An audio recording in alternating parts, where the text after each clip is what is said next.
اگر کوئی شخص نبوت کا دعویٰ کرے اور ہاتھ کی صفائی سے کوئی شعبدہ دکھائے تو وہ معجزہ نہیں ہے۔ معجزہ ہونے کے لیے چند شرائط ہیں۔ نمبر 1، وہ کام خلاف عادت ہو، قوانین فطرت کو توڑنے والا ہو۔ نمبر 2، اس کام کو اللہ کسی نبی یا رسول کے ہاتھوں پر ظاہر کرے۔ نمبر 3، عورتوں سے ظاہر نہ ہو، اس لیے کہ انبیاء سب کے سب مرد تھے۔ اللہ تعالیٰ سورہ یوسف آیت 109 میں فرماتے ہیں، آپ سے پہلے ہم نے جتنے رسول بھیجے سب مرد ہی تھے۔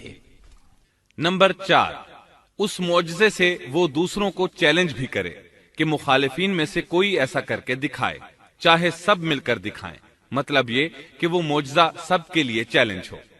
شعیب علیہ السلام نے بھی اپنے معجزے کے ذریعے اپنی قوم کو چیلنج کیا۔ اللہ تعالیٰ ان کی زبان سے سورہ آراف آیت 85 میں فرماتے ہیں، تمہارے پاس تمہارے رب کی طرف سے واضح دلیل آ چکی ہے۔ شعیب علیہ السلام ایسے واضح اور روشن امور ان کے سامنے پیش کرتے ہیں کہ جن پر عمل پیرا ہو کر وہ دنیا و آخرت میں فلاح پا سکتے تھے۔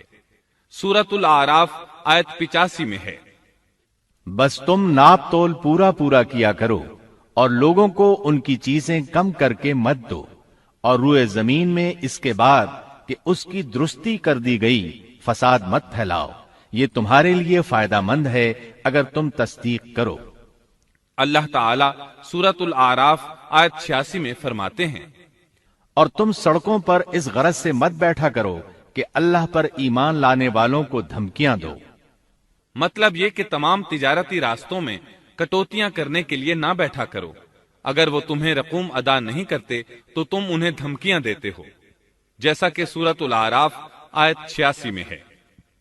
اور تم سڑکوں پر اس غرض سے نہ بیٹھو کہ اللہ پر ایمان لانے والوں کو دھمکیاں دو اور اللہ کی راہ سے روکو اور اس میں کجی تلاش کرنے میں لگے رہو۔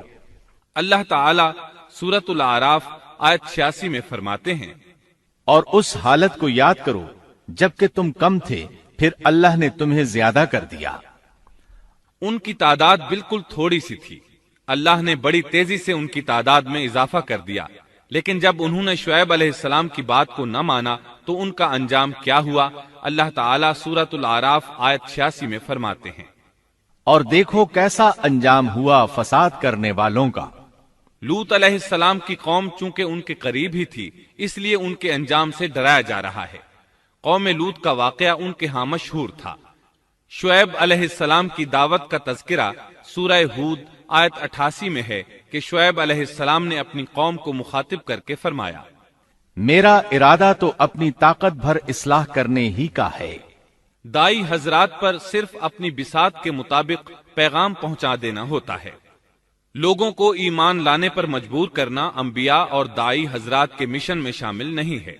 اللہ تعالیٰ سورۃ الغاشیہ آیت 22 میں فرماتے ہیں، آپ ان پر محاسب نہیں ہیں۔ مطلب یہ کہ آپ انہیں ایمان لانے اور راہ راست پر چلانے کے لیے مجبور نہیں کر سکتے، آپ کے ذمے یہی امر ہے کہ آپ ان کی اصلاح کرنے کی کوشش کریں۔ سورہ ہود آیت 88 میں ہے، میرا ارادہ تو اپنی طاقت بھر اصلاح کرنے کا ہی ہے، میری توفیق اللہ ہی کی مدد سے ہے، اسی پر میرا بھروسہ ہے اور اسی کی طرف میں رجوع کرتا ہوں۔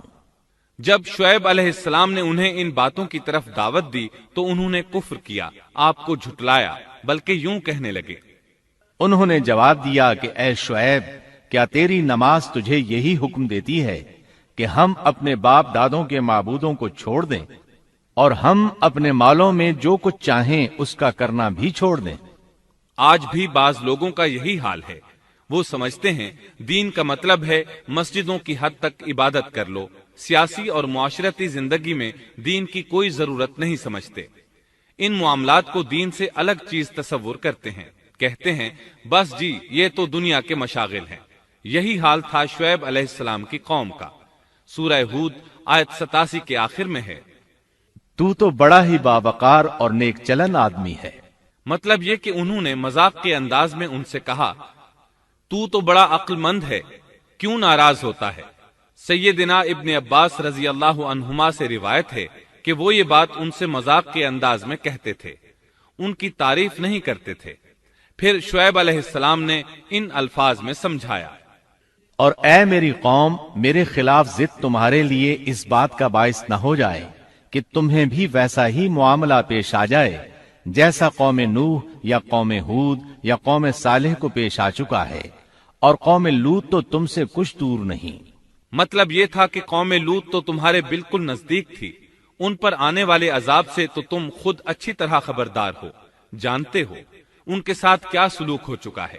پھر آپ نے فرمایا، تم اپنے رب سے استغفار کرو اور اس کی طرف توجہ کرو، یقین مانو کہ میرا رب بڑی مہربانی والا اور بہت محبت کرنے والا ہے۔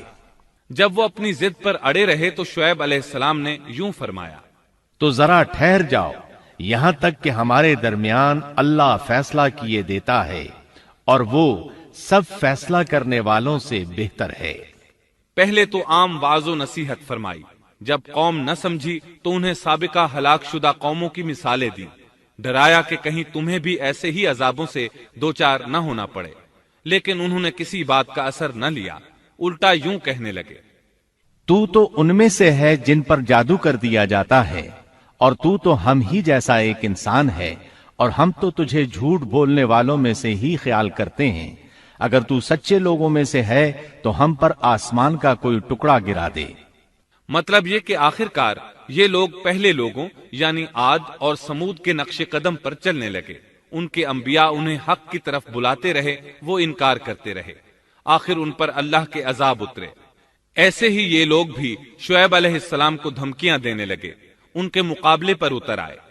سورۃ الاعراف آیت 88 میں ہے کہ شعیب علیہ السلام کی قوم کے کافر سرداروں نے ان سے کہا، ان کی قوم کے متکبر سرداروں نے کہا، اے شعیب، ہم آپ کو اور جو آپ کے ہمراہ ایمان والے ہیں انہیں اپنی بستی سے نکال دیں گے، یا یہ کہ تم ہمارے مذہب میں پھر آ جاؤ۔ شعیب نے جواب دیا، کیا ہم تمہارے مذہب میں آ جائیں؟ گو ہم اس کو مکروہ ہی سمجھتے ہوں۔ قوم کے سردار تکبر کرتے ہوئے مزید کہنے لگے کہ اگر تو اپنی دعوت پر اڑا رہا تو ہم تجھے مدین سے نکال دیں گے۔ جواب میں شعیب علیہ السلام نے کہا، اگر عذاب سے بچنا ہے تو میری بات مان لو۔ انہوں نے نہ صرف آپ کی بات ماننے سے انکار کر دیا بلکہ ان کا مذاق بھی اڑانے لگے۔ اس کا ذکر سورہ ہود آیت 91 میں آیا ہے۔ انہوں نے کہا، اے شعیب، تیری اکثر باتیں تو ہماری سمجھ ہی میں نہیں آتی۔ شعیب علیہ السلام نے انہیں پھر سمجھایا تو وہ بولے، اے شعیب، تیری اکثر باتیں تو ہماری سمجھ ہی میں نہیں آتی، اور ہم تو تجھے اپنے اندر بہت کمزور پاتے ہیں۔ اگر تیرے قبیلے کا خیال نہ ہوتا تو ہم تجھے سنسار کر دیتے، اور ہم پر تمہارا دباؤ تو ہے ہی نہیں۔ اس پر آپ نے فرمایا، اے میری قوم کے لوگوں، کیا تمہارے نزدیک میرے قبیلے کے لوگ اللہ سے بھی زیادہ عزت والے ہیں؟ مطلب یہ کہ تم میری قوم قبیلے سے تو ڈرتے ہو لیکن اللہ تعالیٰ کا تمہیں کچھ بھی ڈر نہیں۔ اس موقع پر انہوں نے اپنی قوم کو یوں خبردار کیا، اے میری قوم، اب تم اپنی جگہ عمل کیے جاؤ، میں بھی عمل کر رہا ہوں۔ بہت جلد تمہیں معلوم ہو جائے گا کہ کس کے پاس وہ عذاب آتا ہے جو اسے رسوا کر دے، اور کون ہے جو جھوٹا ہے۔ تم بھی انتظار کرو، میں بھی تمہارے ساتھ انتظار کرتا ہوں۔ پھر آپ نے دعا فرمائی، اے اللہ، میرے اور میری قوم کے درمیان فیصلہ کر دے۔ ادھر قوم کے لوگ انہیں بستی سے نکالنے اور سنسار کرنے کی دھمکیاں دینے لگے۔